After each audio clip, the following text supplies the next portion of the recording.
All right. Welcome to the Gargoyles in Comic Books panel. My name is Greg Weisman. I'm the creator of Gargoyles and the writer of both the SLG and Dynamite Gargoyles comics. Over here we have Karine Charlebois. And is that on? Is it on now? Yeah. And Karine is an amazing comic book artist and storyboard artist and director in animation. And she is also a longtime friend of the show. And she penciled and inked, right? Both, yeah. Penciled and inked issue 5 of the SLG comic, and then 5 of the 6 issues of Bad Guys. And the 6th issue, not issue 6, but the one issue that she didn't do was done by this young man here. Christopher Jones, who by the way was one of the founders of this very convention. And Chris and I first worked together actually on a DC Comics story, which was called, I think, The Flashback of Notre Dame. Yep. Yeah. And in that, we did a bunch of parody Gargoyles. And then later in Young Justice Targets, we number 3.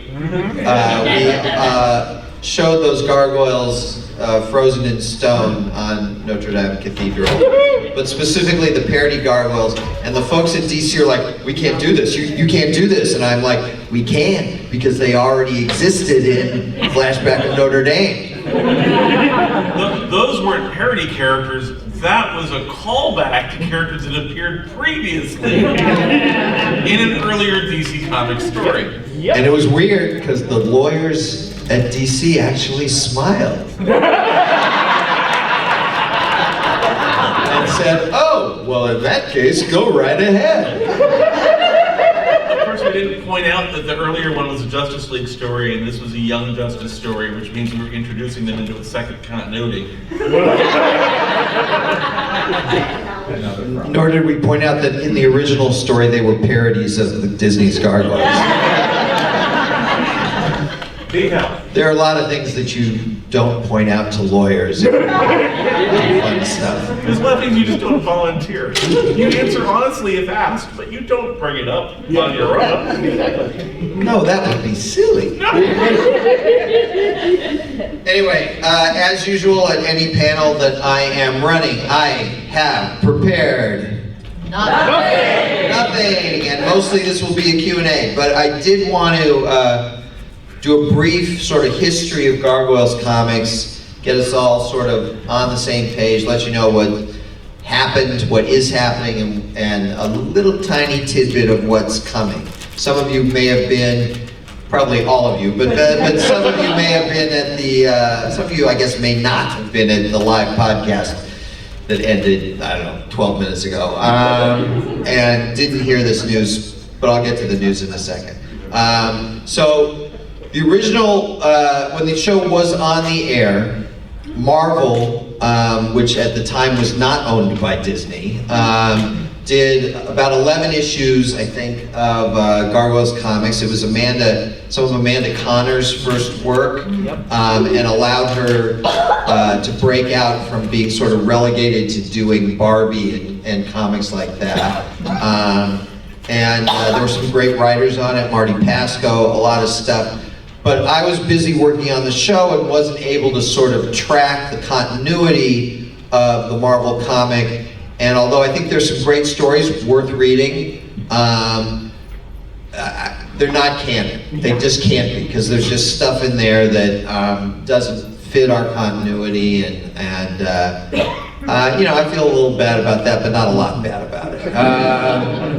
But that doesn't mean they're not worth reading. I think they're great interpretations of the character from some great writers and artists. They're just not always quite in sync with what we were doing. Likewise, there were comics in Disney Adventures magazine. There was a comic in TV Guide. I don't know why, but there was. So there were a bunch of random stuff. One of the comics that was in Disney Adventures, we thought the premise of it was so fun that we actually used the premise, not the story itself, but the premise of someone substituting a gargoyle frozen in stone for a statue created to look like that gargoyle frozen in stone, and we used that in an episode of the TV series. That story was written by Lee Nordling, and obviously we gave him credit there, even though we didn't use the story, but we really liked that premise. So the comics, even the ones that aren't canon, sometimes have an influence on us. Then about, I don't know, how long ago was the SLG run? That was like 2006 to 2008. Okay, so some time ago, when she looked exactly the same and I looked much younger,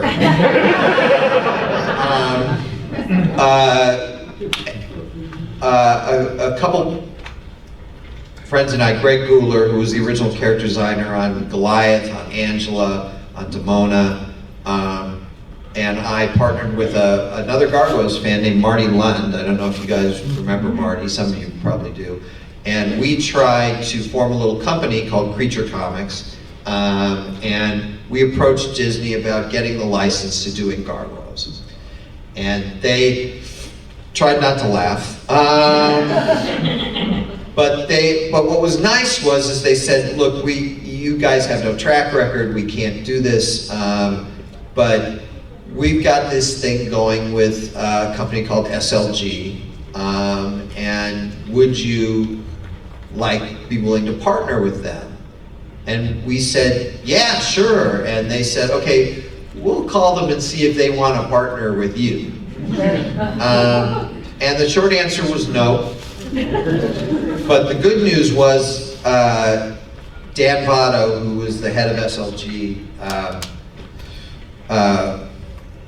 and was really excited about his Disney license, and he was going to do Tron, and he was going to do Alice in Wonderland, and he was going to do Haunted Mansion, which is an interesting assortment of properties. Went home and said to his kids, you know, there was this offer to include Gargoyles in the license, and his kids got very excited. So he came back and said, yeah, we'll do Gargoyles, and then Disney suggested, thankfully, that they hire me to write it. So Creature Comics never really got off the ground. Have you bought gifts for those children? I have, the short answer is yes.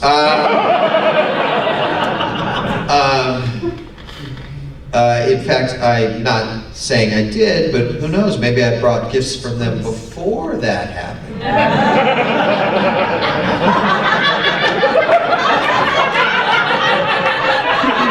I'm not saying that's true, because it's not, but I'm not saying it's not true either, although I just did. We launched a new Gargoyles comic with issue 1, and we became SLG, not just their top-selling Disney comic, but their top-selling comic very quickly, and ran into what you might call deadline problems on occasion. But we did manage, it was doing so well that they created a spin-off comic, which was Bad Guys. If you want to know more about Bad Guys, here are the artists of Bad Guys. You can ask them questions about it. If you want to know more about it in general, also Sunday, we'll be showing an animatic, like a reel, of the original Bad Guys development, because originally Bad Guys was developed as a spin-off television series to Gargoyles, and we didn't end up selling it, but we did then use that development to do the comic book. So we were going along great, it was selling great, but because of deadlines, we started, SLG's license started to run out. And so they approached Disney about renewing the license because, again, Gargoyles was their #1 comic and Bad Guys was their #3. I don't remember what #2 was anymore. It must not be important. And so SLG approached Disney, who in their infinite wisdom said, oh, it's doing well for you, we're gonna raise the license fee. And what was going on there is by this time Disney had in fact bought Marvel, but it was really early days. And so the feeling at Disney Publishing was, well, what if Marvel decides they want to do the Gargoyles comic book, and we're all part of the same company, and we have to tell them, oh, it's over at SLG. So Disney's response to that was, well, the only way we'll let SLG do it is if they pay stupid money to keep the license. And SLG, even though we were their best-selling comic, couldn't afford to pay this ridiculously high license fee. Never mind pay the artists fairly. Right.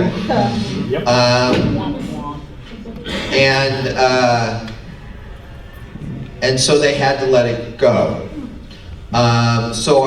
But they were still allowed to publish collections. So even though the last couple issues of Bad Guys and the last 4 issues, I think, of 3 or 4 issues of Gargoyles hadn't been published as individual issues, we were able to release 3 sort of small digest-sized trades that collected issues 1 through 6 of Gargoyles, 7 through 12 of Gargoyles, and 1 through 6 of Bad Guys. And those were lovely little trades that have been out of print for 3 centuries, I think. 4 centuries, sorry Matt, thanks.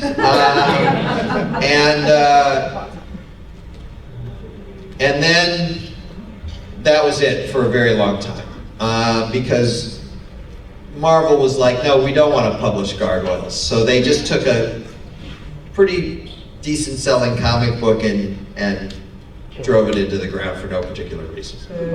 It always occurred to me, maybe you want to ask Marvel first before you price it out of existence, but that wasn't their way.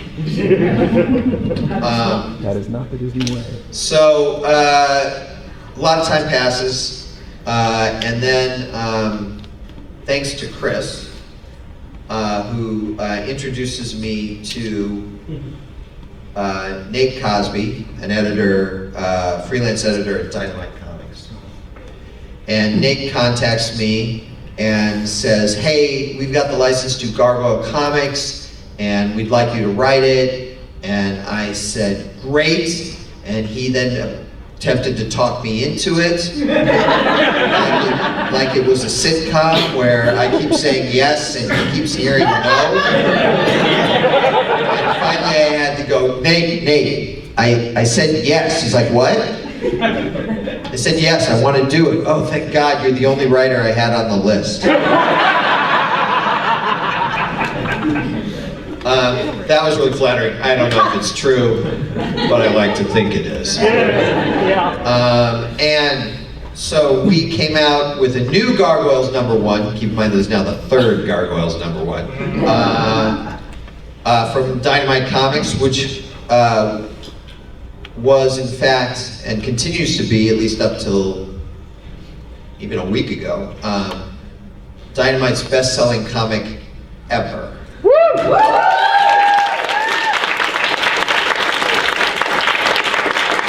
Which is largely thanks to you people. Yes, you 40 people who each bought 100,000 copies. I was going to say, your other sales must suck. Right.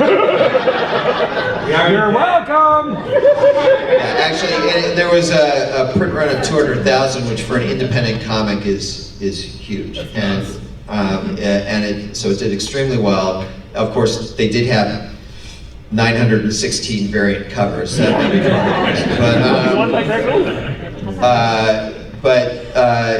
and that sang along nicely. We did 12 issues of that.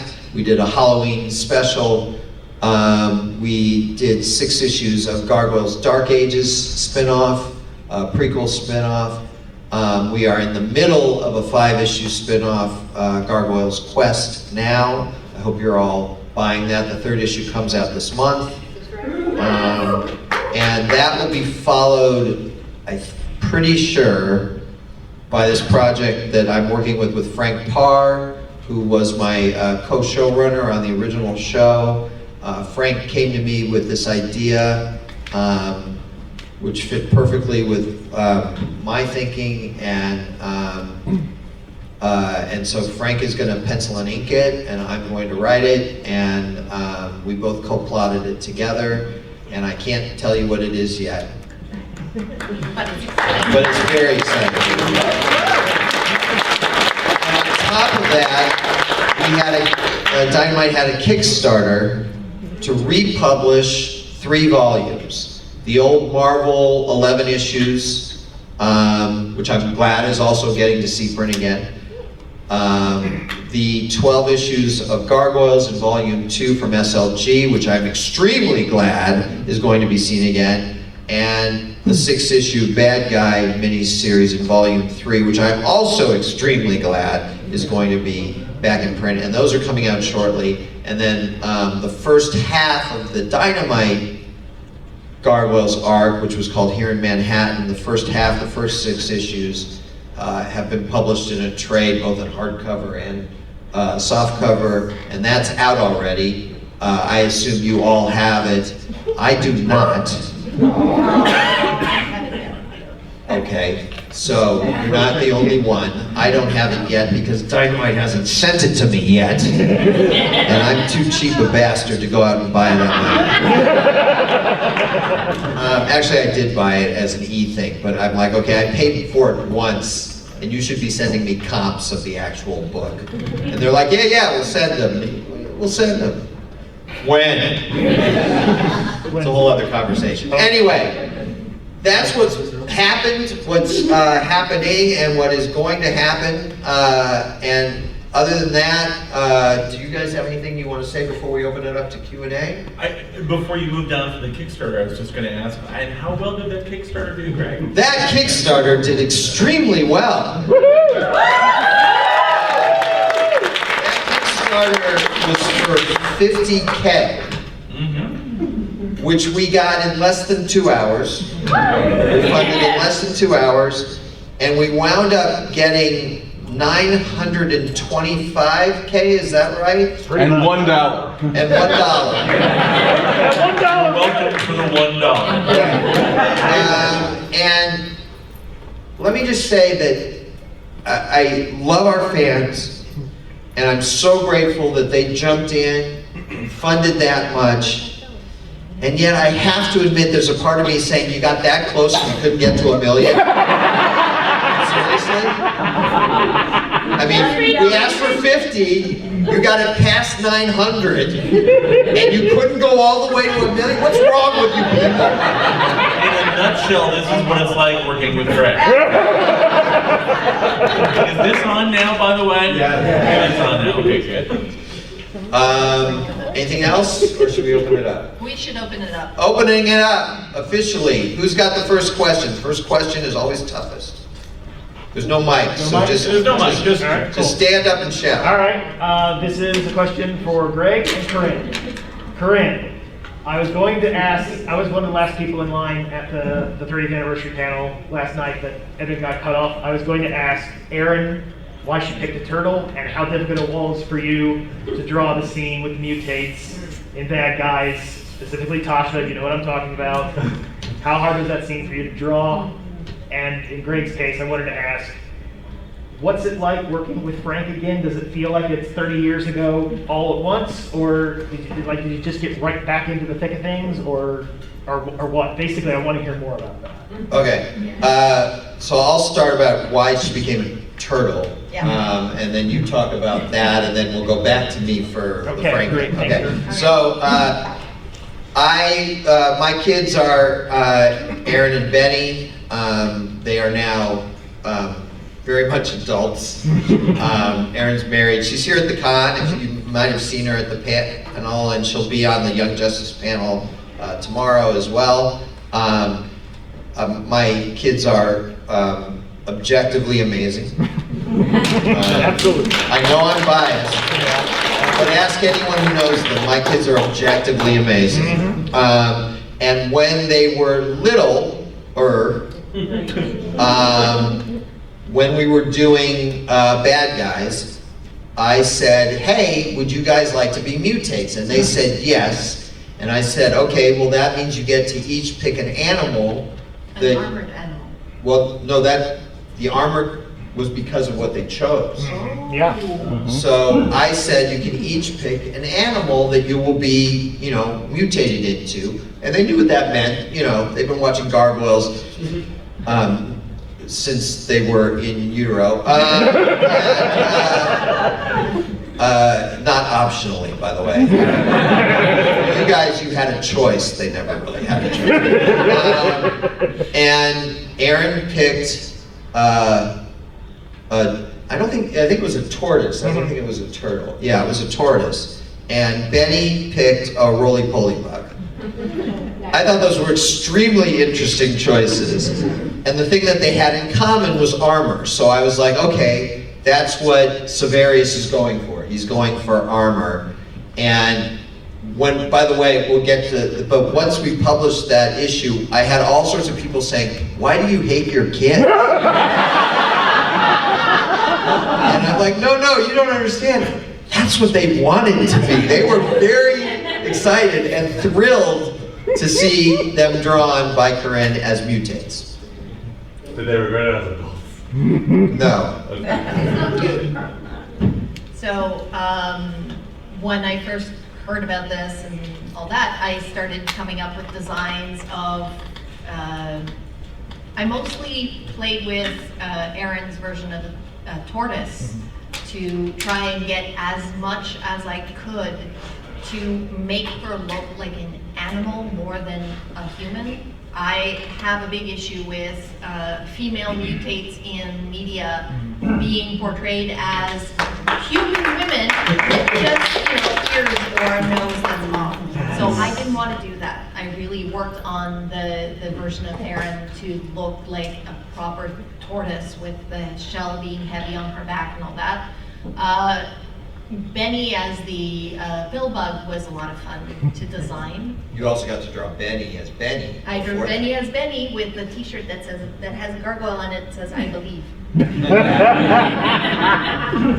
And so I drew Tasha as a human. I drew Benny as a human, and then I drew their versions as mutates. And Tasha as the armadillo was a lot of fun to design and to draw.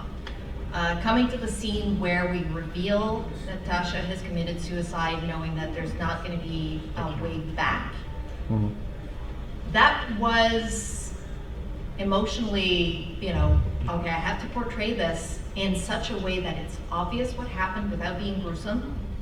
And it was mostly not the Tasha hanging that was what was important to me in that scene. It was seeing Benny rolled up in the pill bug form, and Thug having Erin in through the bars of the cage, holding on to Erin, and Erin her head down in the shell.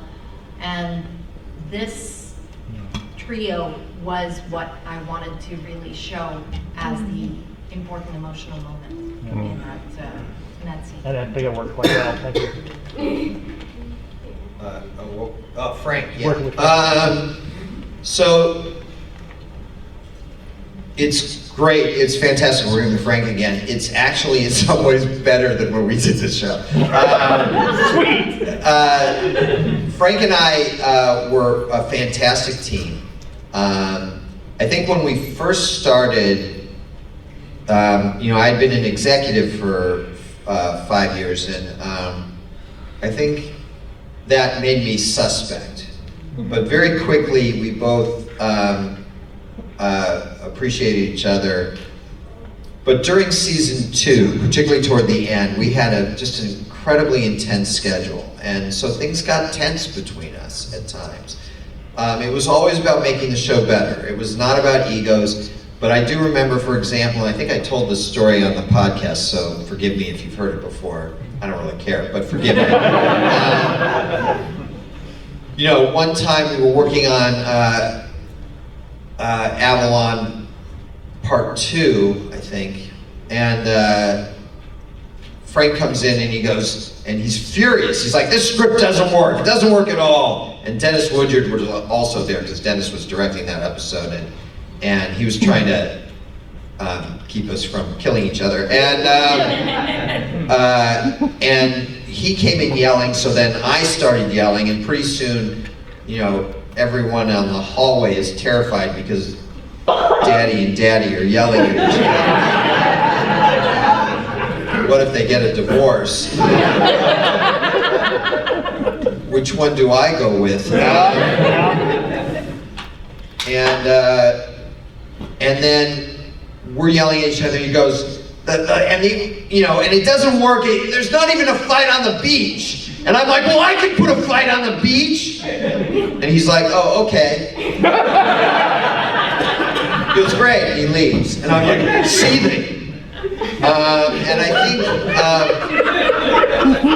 think toward the end of the show, and again, that was the thing. It was always about the work. It was never about anything else.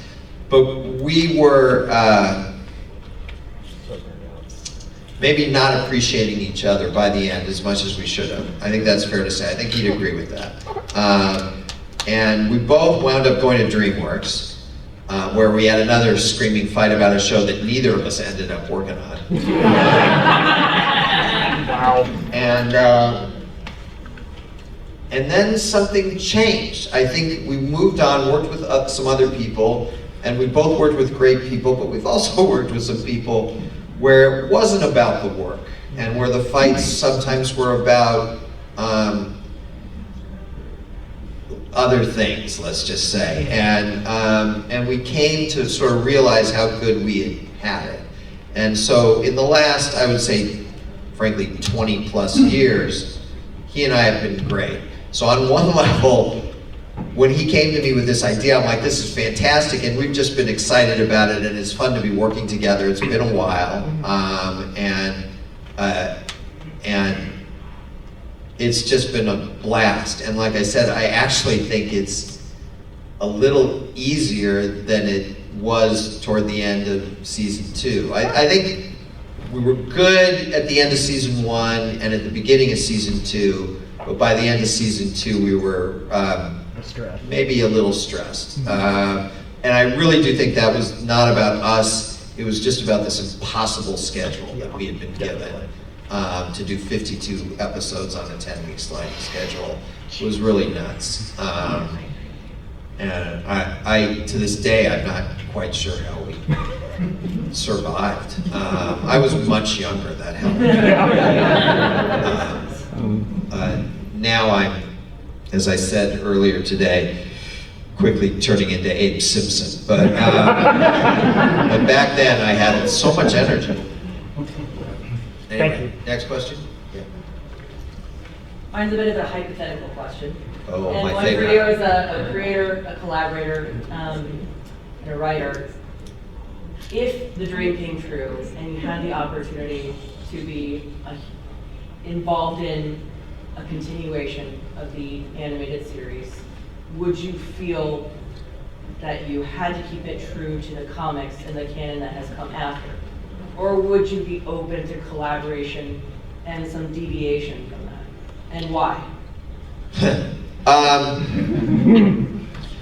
So, as a lot of you know, I'm not big on hypotheticals, but I think the thing you've got to keep in mind mostly is that those aren't always my calls to make.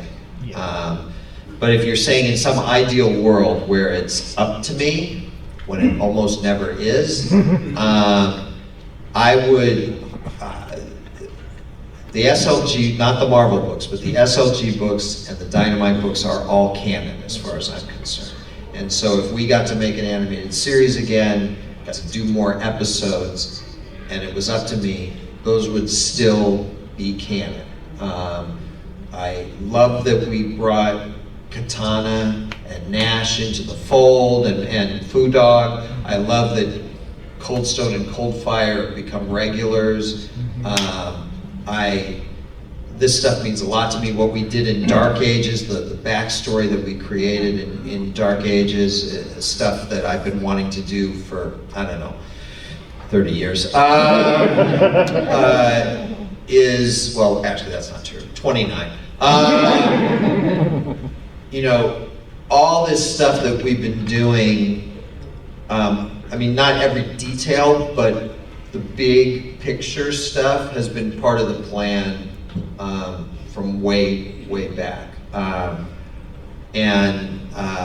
So, you know, if they said to me, okay, but you've got to adapt these comic books into episodes, I'd be willing to do that. You know, if they said, okay, you can include these characters, but you know, you're going to have to find a way to introduce them to the audience and not assume that they've read the comic books, we'd find a way to do that.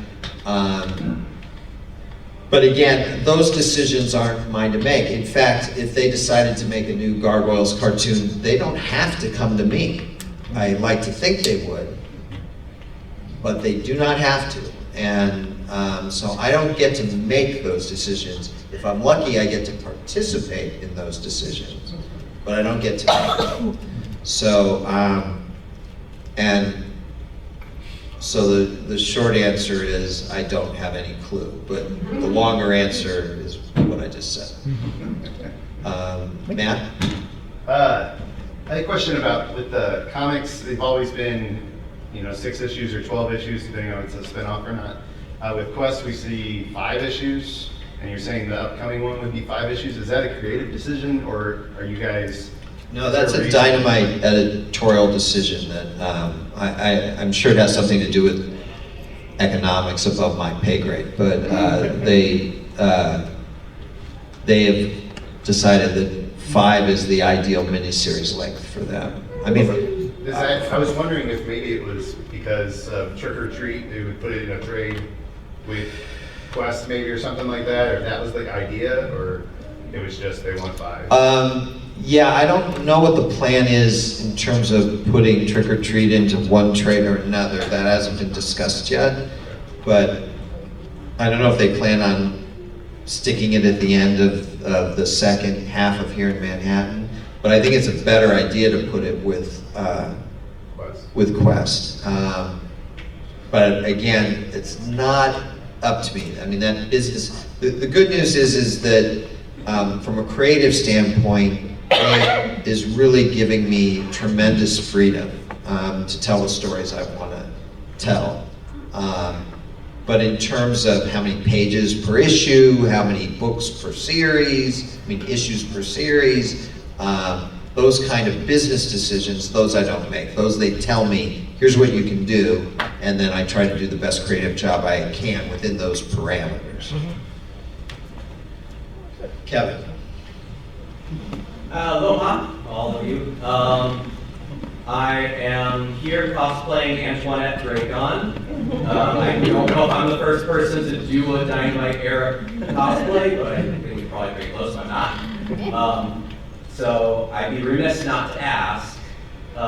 She's become one of my favorite characters very quickly. I'm fascinated by her. I think she adds a ton to a lot of different dynamics. So I wanted to ask you about the process of developing and introducing this character, as well as working with George on the design. Because I will say, I took screenshots out of my digital Kindle copies of every panel she's in. She has over 20 different outfits in the short space of time she has been introduced.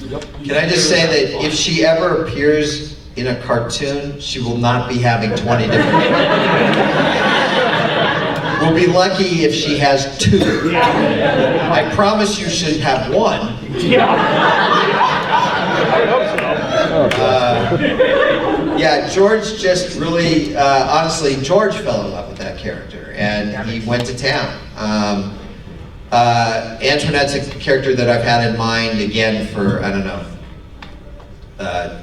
28 years, 29, I don't know, something like that, that I've wanted to bring in and haven't really had the opportunity until now.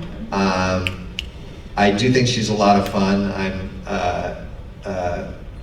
really interested in her relationship with Damona, and if you want to know more, come to the Blue Mug tonight.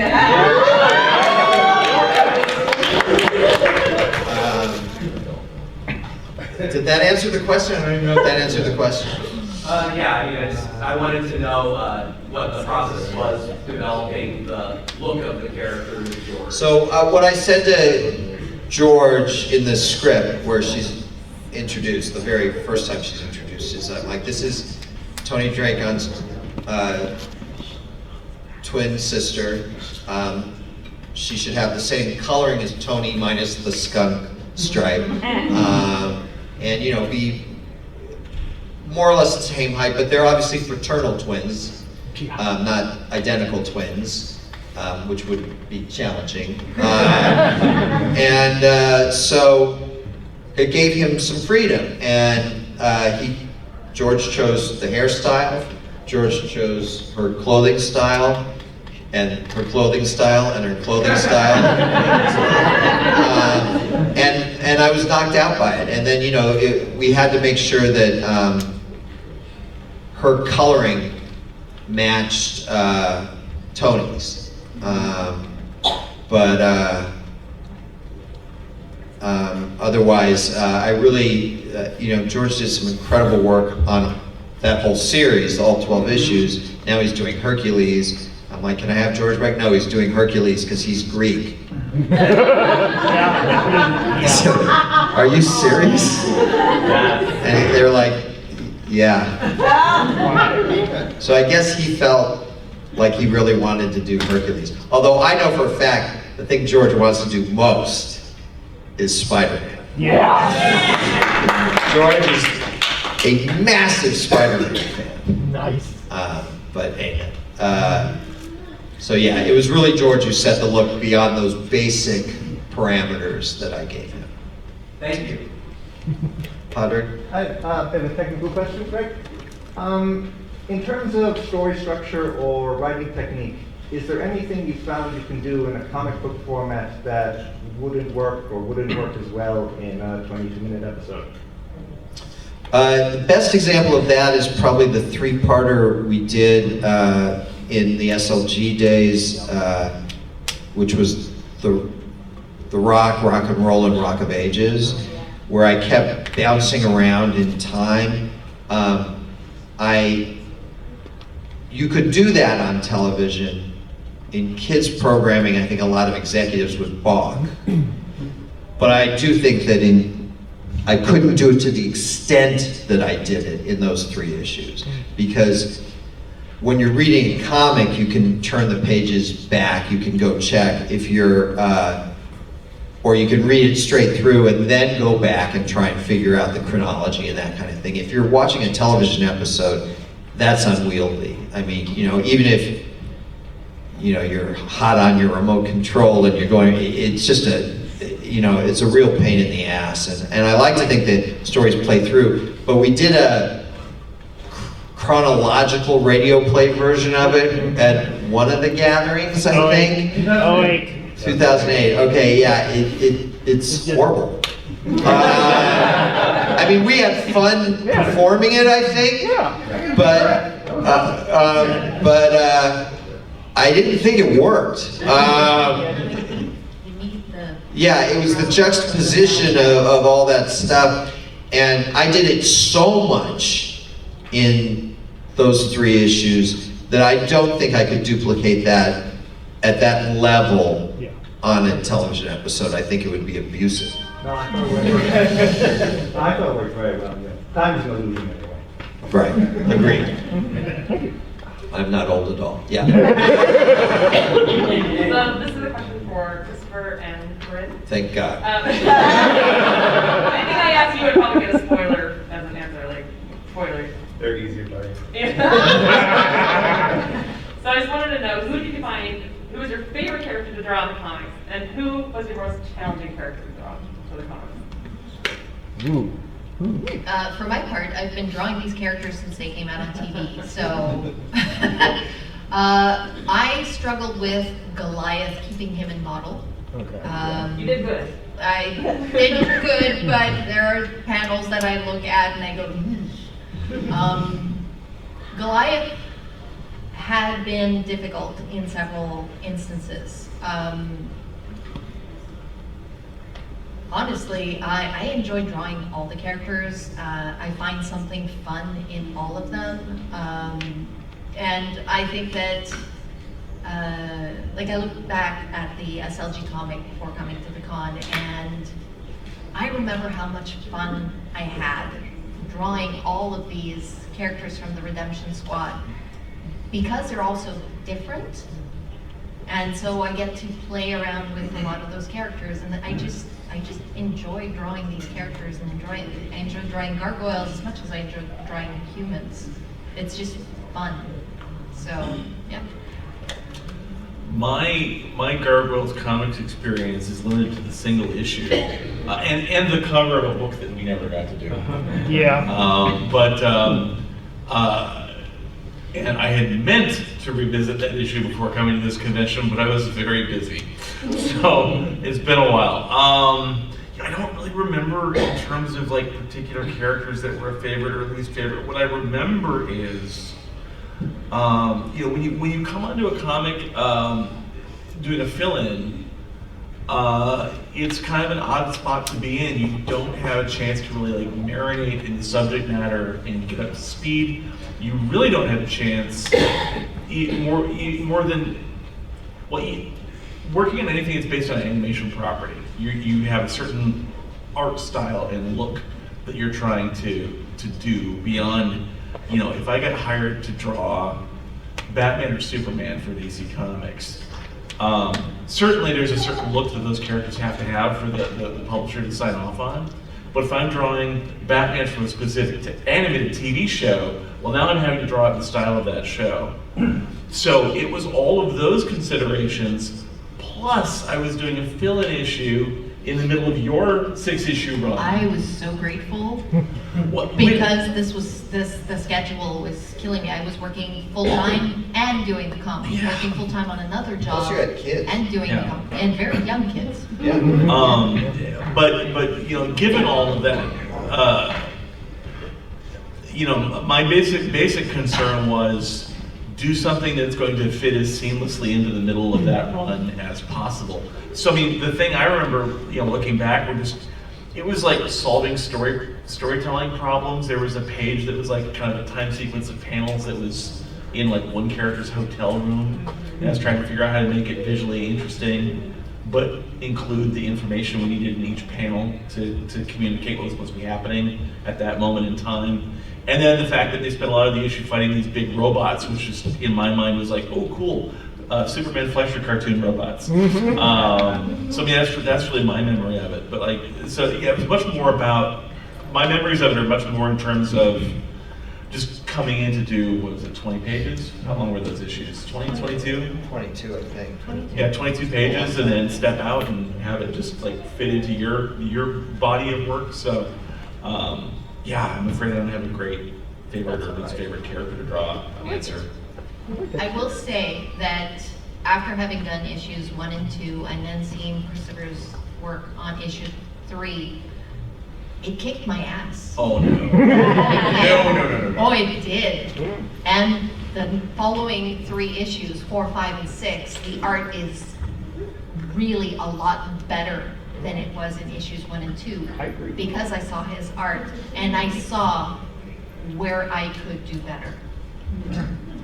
That's very kind and flattering of you to say. To return the compliment, I thought you had such a great flair for the individual characters, and your knowledge of and love of the show really came through in the art, which I admired a lot. I'd love a chance to do more Gargoyle stuff. I mean, I don't have to convince anyone in the room. It's obviously great material, a great world to play in. So I'm happy I have my one little credit in the universe. But yeah, great stuff. Love Don't it. sell your show short. We love flashback too. Oh yeah.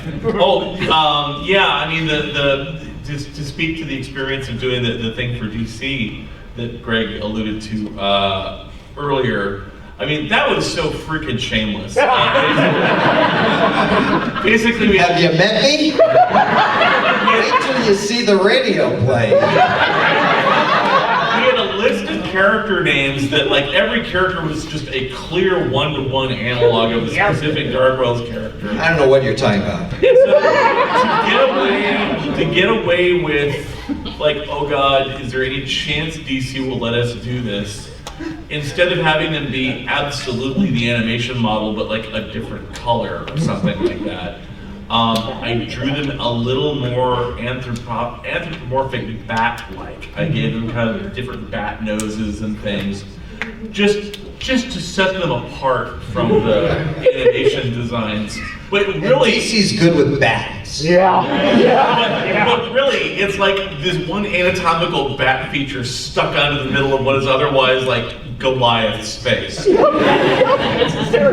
So it was fun to do. It was fun to revisit. It was really great doing Young Justice targets in the era of social media. So I got to enjoy in real time watching fans go, "Are those the Gargoyles on page 9?" or whatever it was. That was So that was fun, and it was really fun trying to put them on the page, have enough of the page dedicated to it that we could include a bunch of those characters, and yet lose them in the detail enough that they weren't the focus of the page, because they're meant to be an Easter egg, not a feature of the story. So that was fun. Question? Yeah. Not a question, but because my cousin was a lawyer and because I am a nerd, I decided to look this up. Parody is protected free speech as ruled by the Supreme Court's Hustler v. Falwell from 1988. Yeah, by the way, I'm very well aware of that. Which is why I'm constantly fighting with lawyers. Well, this Supreme Court might change that. Oh God! Brad really will have to remind us. You know he's burning a the hole thing in through the your head right now. studios is, and keep in mind that although Dynamite publishes it, everything that Dynamite does has to be vetted by Disney. Absolutely. It's not just that the studios can be assured that they win the case. They need to feel secure that no one will ever bother to sue them in the first place because of the cost involved. It's not enough that they know they'd win. So if you sit there and go, parody is allowed, they're like, yes, we would win. But it would cost us a lot of money to win. We don't want to spend that money. So we do all sorts of things so that the lawyers don't notice that we're doing parody at all. What's the difference between answering truthfully and volunteering information that we discussed earlier? The time. So, look, I love my dad. My dad was a lawyer. I don't have anything against lawyers, except that I do.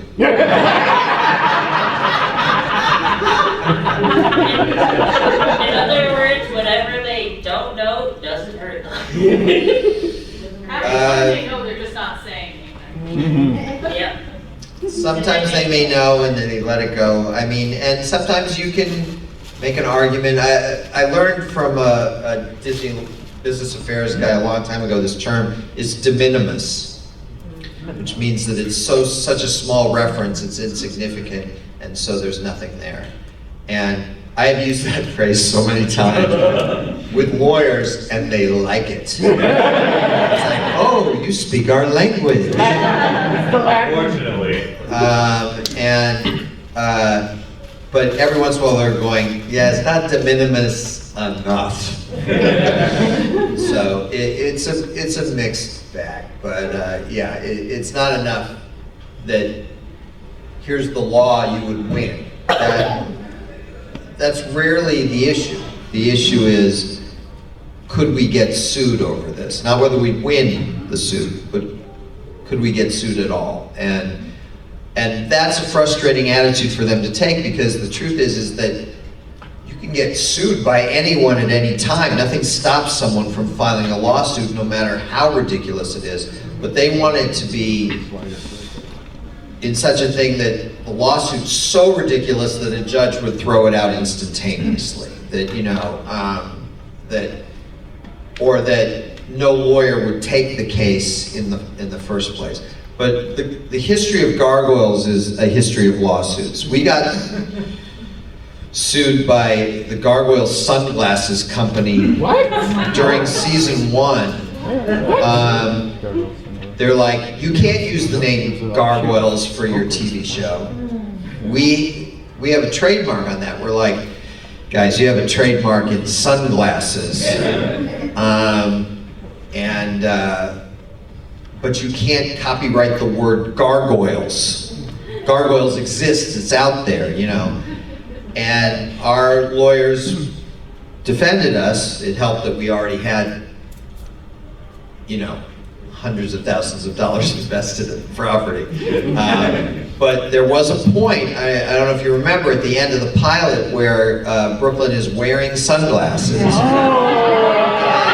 The lawyers tried to get us to take that out.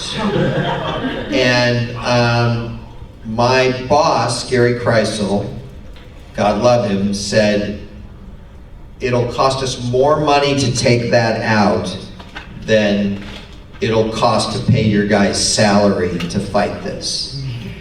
And so there were depositions, I had to do a deposition, and all this sort of stuff, but you know, it wound up not going anywhere. But yeah, just because we use the term gargoyle, and I'm sitting there thinking, dude, you should be glad. You know, you got this sunglass company that I'd never heard of. We do Gargoyles, a TV show. It's like free advertisement for you. What are you doing suing us? You don't want to stop us. You want to see if you can do product placement. Which they didn't, but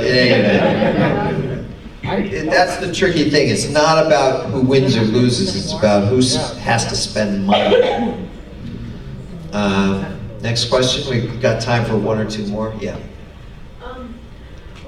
About writing comics, since you did the spin-off Dark Ages, do you think as you write, you'll be doing any more spin-offs like Time Dancer or anything else? I am. If you Time Dancer, can you draw it?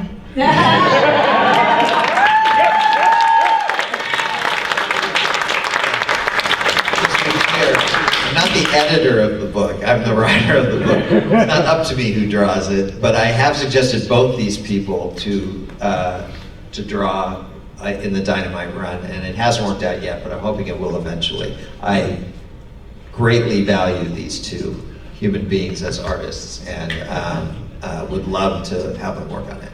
I had told the editor I wanted to do a cover, and if they had just done a few more variant covers, there might have been a place to use me. I have also reached out to the editor to do variant covers. Let me tell you something. Sometimes I reach out to the editor on the scripts that I'm writing and I don't hear back. But anyway, there was another part to the question though.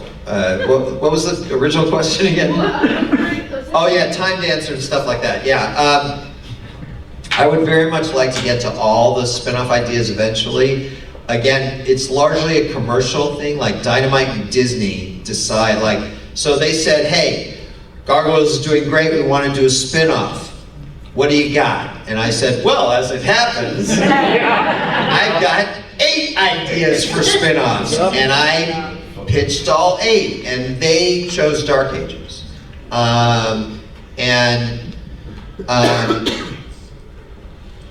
So they're not, at least in the current framework, they wouldn't do something I didn't want to do. But just because I want to do it, it's not up to me to decide. So I pitch stuff, and then they choose from among the things that I'd like to do. And then, that begins to define chronology on the timeline. I've got these ideas. Some of them are fixed at a very specific moment in time. Others of them, if it happens in 1997, that's fine. If it happens in 1999, that's okay too. So, and then, you get something like Time Dancer where I can do that anytime, because he disappeared for 40 seconds and was gone for 40 years. But the actual adventures of Time Dancer, I can do that in any decade. So. But whether it's comics or animation, I mean, the product that you get to make is very much a combination of what your own creative desires are, and then the opportunities that you are allowed by the business that you're dealing with. Right. So, and by the way, it's not like when they picked Dark Ages, I'm like, oh no, it's Dark Ages. I'm like, cool, that was great. It was I had a great time writing that. I'm thrilled we got to do it. I thought that Drew did an amazing job on those issues. The fact that we were able to introduce Verity, introduce Lefty, introduce Antiope, introduce Alison, give Robert, the captain of the guard, more backstory and more time. Just the fact that we got to see the trio as little gargoyles was so cool. And then, I just loved, I'm gonna start crying again. I've said this now probably in every panel I've done, but I miss Ed Asner so much. I can't tell you how much I love that man. And so for me to be able to do Mentor and hear Ed's voice in my head for 6 months, that was a gift.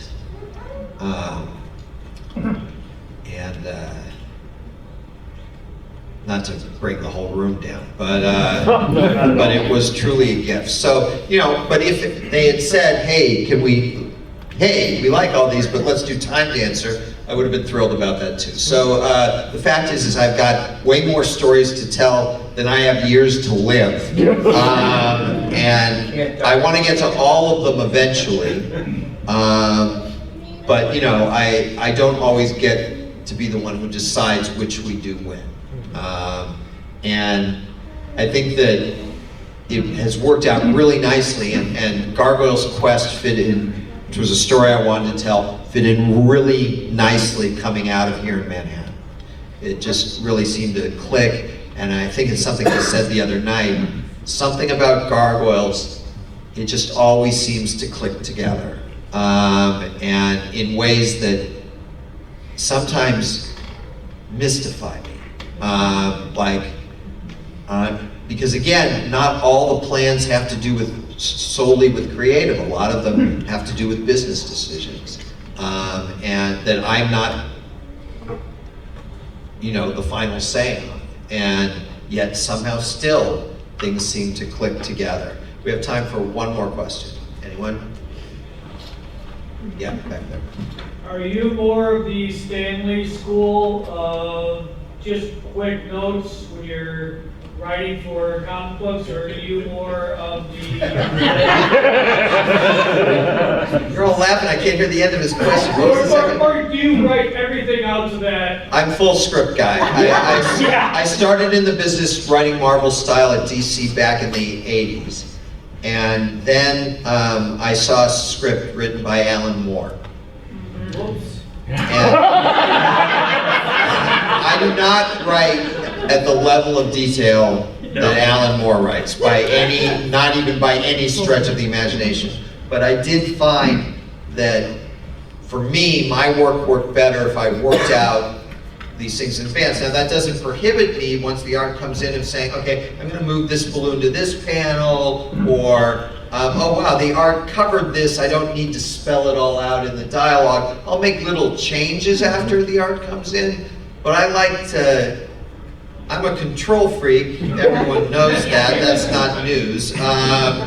And so I like to have that level of control that comes with writing full script. I'll say this about your scripts, which I really appreciate. Except for the quality. Such as it is.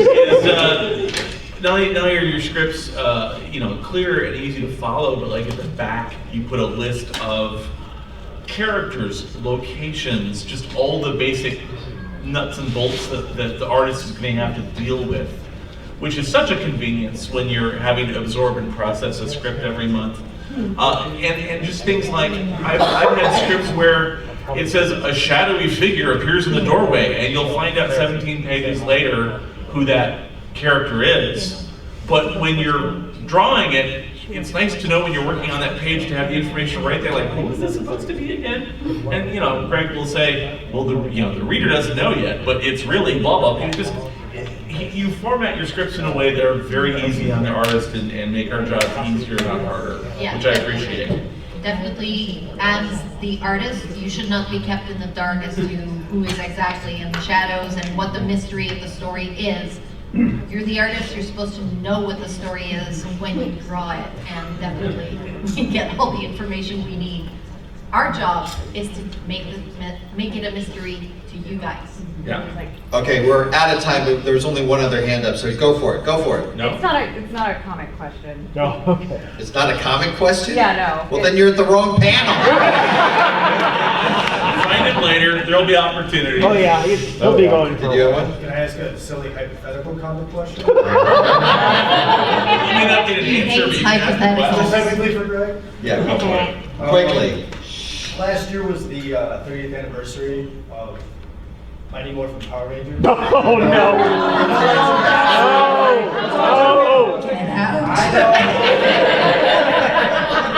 In some sort of multiversal power, is there any chance you'd collaborate? Because it seems that every 90s property is finding new life in comics. You could do a Gargoyles Power Rangers crossover, and then you find out that just dudes for all the TV ratings and stuff.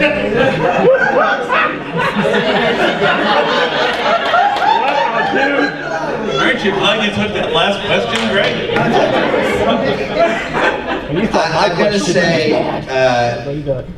I would never say never to something like that. It's all situational. And this hasn't happened, this is not me, I'm just giving this as a hypothetical myself. If DC said, hey, do you want to do Batman meets Gargoyles? I'd be like, sure. Now that wouldn't be continuity, that wouldn't be canon to our continuity, but I think we could have a fun time doing a Batman crossover. I think we could have a fun time doing Hercules crossover if George wanted to draw that. And again, I swear to God, if someone puts on social media, Greg said they're doing a Hercules crossover, I'm going to kill you all. You're going to get me in so much trouble, I know it already. It's not Hercules, it's Heracles. These are just imaginative examples. Now, specifically Power Rangers. The problem with that is I know really nothing about Power Rangers other than they kicked our ass in the ratings every goddamn week. But I'd have to do a lot of research to sort of find out what Power Rangers is. I've sort of avoided it for emotional reasons. And they're orphans. They're mighty and orphan, yeah. But, I wouldn't say never. If someone called up and said we want to do Gargoyles meet Sonic the Hedgehog, I'd be like, what's Sonic the Hedgehog? But I wouldn't say no, I'd just look and see, can I come up with a story for that? And we are really out of time, so I'm sorry. But thank you all for coming.